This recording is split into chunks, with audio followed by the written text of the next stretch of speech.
welcome back. So this is part 2 of my How I Make My Notebooks video series. Today I'm going to be talking about the tools that I use to make my notebooks. I'll also be giving you some tips for maybe some more budget-friendly tools so you can try this out without having to spend any money. Let's get started. I will be talking through how to make a composition notebook like this, and we'll also do a variation on this as well. So to start off, the basic things that you're going to need will be some paper for the pages of the notebooks, some light card for the covers of the notebooks. As we will be stitch binding our notebooks, we're going to need a needle and thread. If you have one available to you, an awl for punching holes is very useful. If you don't, then a simple drawing pin will also work. Again, if you have it available to you, a bone folder is invaluable. These can be acquired quite cheaply on Amazon or from any bookbinding supply store. But if you don't have one of these, you can just use something like a wooden spatula or a wooden spoon. We're just going to be using that to help us get that crease in the paper. A cutting mat is great to help protect the surfaces that you're working on, especially if you're going to be using the drawing pin method of punching a hole. You can also use maybe like a cork mat if you have one that you don't mind getting a little bit damaged, I guess, or a pin board. A cork pin board would also work. You just basically wouldn't be able to put holes into whatever you're working on. As well as that, a ruler is very useful. This one is a metal ruler, so it doesn't matter if you cut at it. And this one is a one from Tim Holtz. On this side, it has a metal edge, so you can cut up right against that. You're going to need some kind of punching guide. I use this one from We Are Memory Keepers. It actually comes with its own awl as well. This was one of the first things I bought when I was making my own notebooks, and it's really good. And I have actually since purchased a wooden punching cradle, but you know what? I prefer this one. It's really good. If I can find this on Amazon, I will link it below, but it's by We Are Memory Keepers, and it is a punching cradle. Alternatively to that, I will show you how to make a punching guide. For covering our notebooks, we're going to need some glue. Now, this is the glue that I use. I've spoken about this in my stationery favourites video. I love this glue. It's great. It's very easy to use. Another option is you could use something like Mod Podge with a little brush or a little sponge. This is good as well. You can use any kind of acid-free PVA glue. Obviously, this has a thicker consistency. You can water it down a little bit. That's one of the reasons I like this, is it isn't too thick a consistency. It's not going to add any bulk to your cover once it's dry. I am lucky enough to have access to a guillotine. I will insert a picture of it here. This is not a cheap item to purchase new at all. I was very lucky to be able to find this on eBay for an absolute bargain. My dream is to one day have one of these guys. Really heavy duty industrial paper trimmer. If you don't have access to a heavy duty paper trimmer, and a guillotine, one of these little guillotines, really won't cut it, pun intended, I recommend just a Stanley knife and the metal ruler for trimming down your notebook when you're done. Let's talk paper. So there are so many options when it comes to the paper that you put inside your notebook, and it is obviously incredibly personal to you as to what paper you want in your notebook, what paper you enjoy writing on, what paper do you need, like what type of notebook is it going to be? Is it going to be like a sketchbook or a sticker release book? Or is it going to be something that you're going to be writing on for a journal or just notes, whatever? Or do you just want to give this a crack with whatever paper you've got lying around? So for instance, you could just use printer paper to try out making a notebook to see how you go. I'm going to talk you through some of the papers that I have used in my notebooks, which really range from the more expensive specialist paper like Tomoe River to actually very affordable but very fountain pen friendly paper. You can get Tomoe River paper in the loose sheet packs. You can get them from Amazon. I have had the best luck buying these from Zen Market.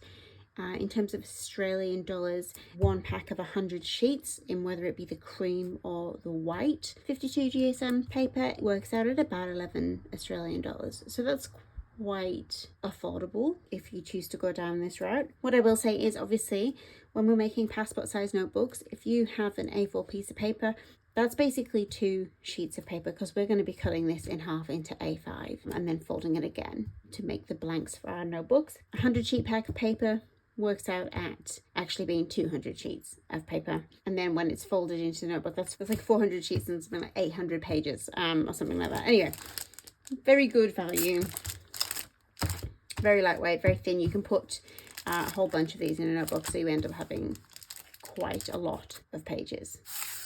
The less expensive option, and something that I've been really enjoying, is this is just some squared off-white paper. Now this is what I use in most of my notebooks. This cost me $7 for 100 pages, I believe. This is perfectly fine for fountain pens. I get this from a place in Melbourne called Hommy Hommy. I don't know if that's an international store.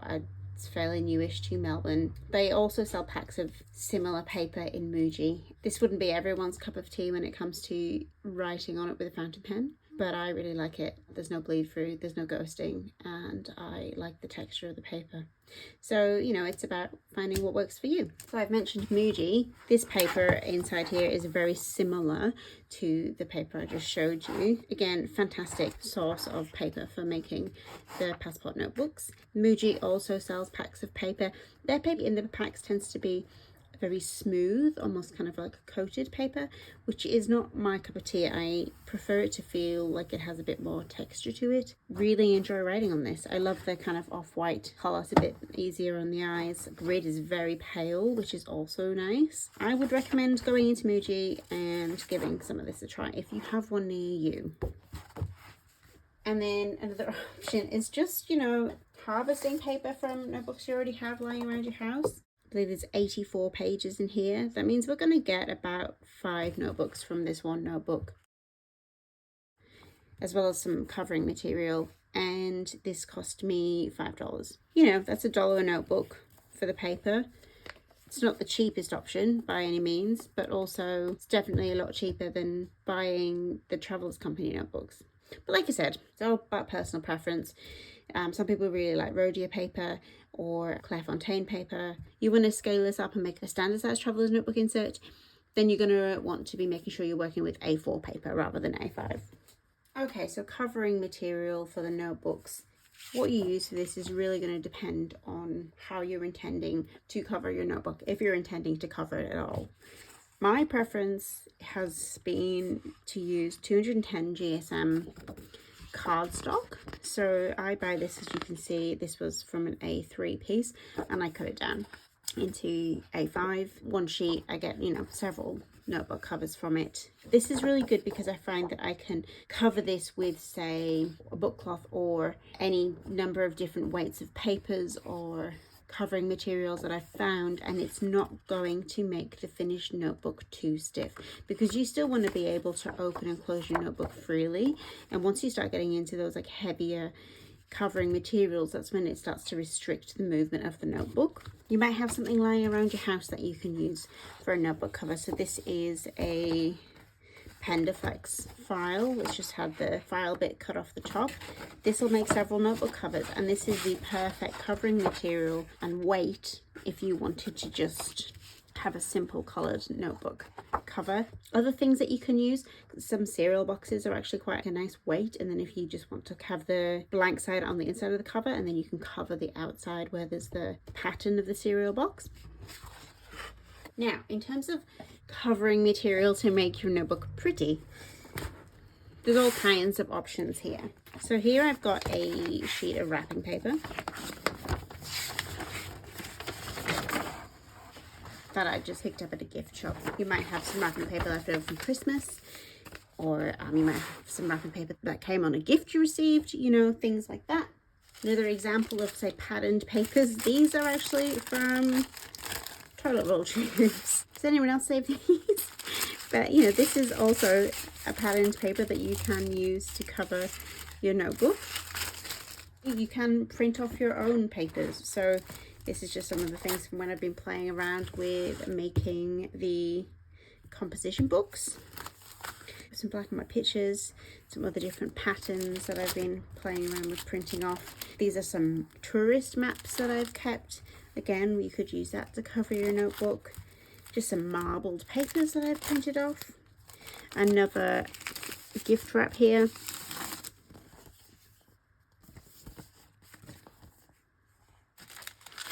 Here you can see me playing around with making my composition layout. That's just colour printed. I've got some beautiful marbled papers here that I bought from a bookbinding supply store. So, you know, any kind of paper supply store or gift shop will always have lovely papers you can use. This is just from a magazine that I really liked. Some photocopied maps, some more lovely patterned papers. And then of course you can just use any kind of plain papers as well. And you don't have to cover your notebook. If you leave your cover plain, it's gonna end up looking like one of these guys, you know, and you can put stickers on it, draw on it, whatever you like. It's really up to you.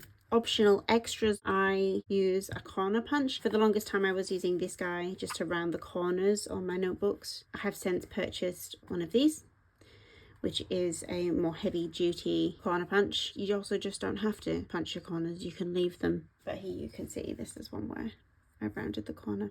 Now just a little brief chat about threads. This is my thread tin where I keep all of the different threads that I use for bookbinding. I use cotton embroidery floss and I use 3 strands at a time, and I just run it through a bit of beeswax. You don't have to do that. You can just get a regular sewing thread. Make sure you've got a few lengths of it so that it's a bit thicker. I like the finish that it gives running it through the beeswax. Holds all the threads together. It makes a neater finish to the stitch line. It helps them go through the paper easier. I like using the embroidery floss because it's very affordable. And I really like that you have so many different color options. Why stitching in the first place, right? Like, why can't you just pop a couple of staples in and Bob's your uncle, you're done? You can do that. Of course you can do that. I think it's probably personal preference.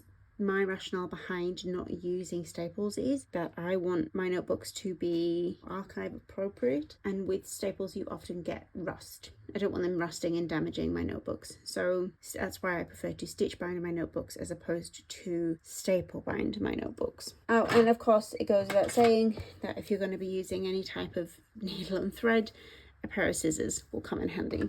Okay, so that's everything for this video. If that was a bit lengthier than usual, my apologies. There's a lot to cover. The next video we are going to be pulling all of those tools together and actually making a notebook. Very exciting. You can always hit the notification bell if you'd like to know when I upload my next video. It'll probably be in the next couple of days. I'm trying to get this series out as close together as possible so you're not having to wait, because I don't like waiting myself. So that was a lot to cover. So if you have any questions at all, please leave them in the comments. I've been really loving interacting with you guys in the comments. Thank you very much for joining me, and I will see you in the next one. Bye.